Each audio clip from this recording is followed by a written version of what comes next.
Jay Simon's Morning Blend. You got me today and Tony. We're both Critic Choice Association critics. We're going to talk about two movies. First is The Zone of Interest. Zone of Interest. Hey, it was directed by Jonathan Glazer, Sandra Hüller, and Christian Friedel are in this. It's real quick.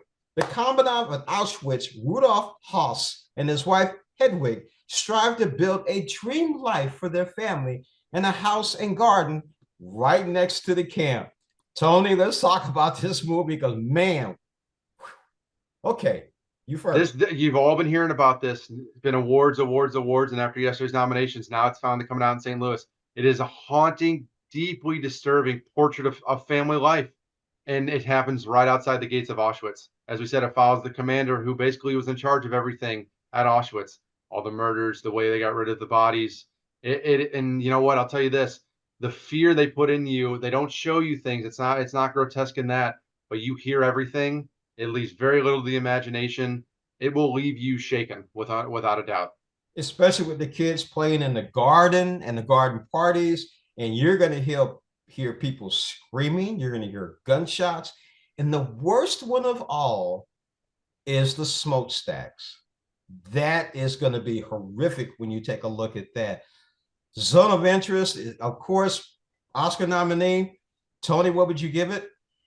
It's a 4.5 out of 5 for me. It's a deeply affecting film. It will, I won't say it leaves you traumatized by any way, but it certainly covers the very, very heavy moments of this. It's just so strange to see this family, and this is how life was for them.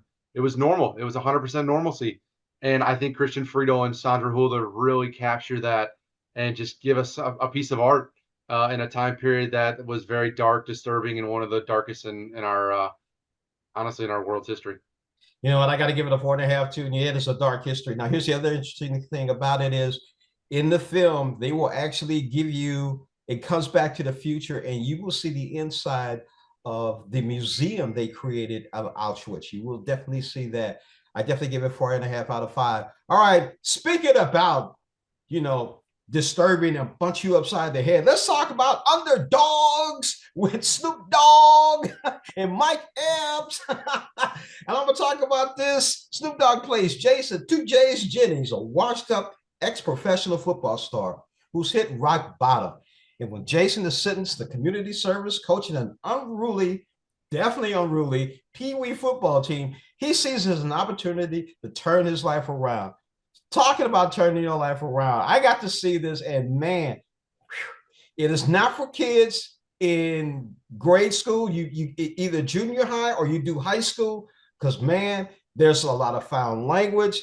There's a lot of body parts talked about. It is truly a very tough language, hard language film with some inner city kids. But it was entertaining. It was very entertaining, depending how you look at it. You know, Snoop Dogg really played good in it. It was good to see Mike Epps in it, having some fun and doing this comedic role. It was definitely good to see that. And the kids, my favorite kid is the kid who the football. So that's another story. Tony, I mean, I had a lot of fun with it. You know, it's Snoop was fully bought in here. I think it's really cool and touching how this is kind of a homage, obviously twisted homage, but of the football league he built in Southern California that's produced so many athletes, gotten so many underprivileged kids college scholarships as well, even some to the NFL. So that was a good way to give us a funny film about that while also touching on some of the monumental things he's done in that area. But very funny. I don't think they make too many comedies like this anymore.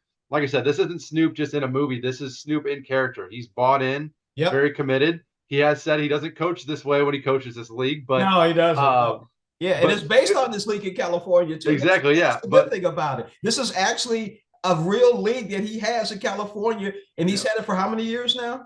I can't remember what he said, but it's been a while. It's not It's a new. couple of decades. Yeah, Yeah, yeah. yeah. But Tika Sumpter here was great. I think she'll get some more roles from this. But like you said, Mike Epps, great to see him. Some small side roles from George Lopez and Cal Penn, and tons of cameos, which we're not going to spoil, but tons of Oh, cameos. Not for kids. I'll go as far as say not middle schoolers either. This is high school and up. strictly high It'll be, school and up. but What it's would on you give streaming on it? Amazon Prime. This is very R rated. and Snoop tries to steal Samuel L. Jackson's famous phrase. He does his best impersonation of it, but no one's taking it from the master. What would you give it? I went 3.5 out of 5. I was actually really entertained with this. I was pleasantly surprised. I think it's going to find quite a good following for young adults and obviously the young college kids as well. But 3.5 out of 5 for me. I had a lot of fun. I give it 3.5 out of 5 too. So there you have it. We talked about Underdogs. We talked about Zone of Interest. All right, folks. We'll see you next week.